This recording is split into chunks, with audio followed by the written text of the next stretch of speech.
आज आपण चिकन कीमा मसाला बनवणार आहोत।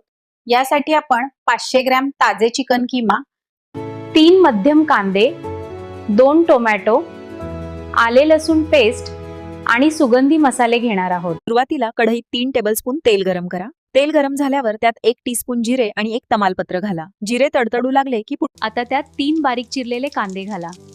कांदे सोनेरी झाल्यावर त्यात 2 टेबलस्पून आले लसूण पेस्ट घाला आणि 1 मिनिट छान परता। 2 चिरलेले टोमॅटो घाला। त्यात 1 टीस्पून हळद, 2 टीस्पून लाल तिखट, 2 टीस्पून धने जिरे पावडर आणि चवीनुसार मीठ घाला। मसाला तेल सुटेपर्यंत परता। आता 500 ग्रॅम चिकन कीमा मसाल्यात घाला। कीमा छान मिक्स करा आणि मध्यम आचेवर शिजू द्या। त्यानंतर 1 कप गरम पाणी घाला आणि झाकण ठेवून 10 मिनिटे शिजू द्या। शेवटी 1 टीस्पून गरम मसाला आणि अर्धा कप चिरलेली कोथिंबीर घाला। हलकेच मिक्स करा। आपला गरमागरम चिकन कीमा मसाला तयार आहे।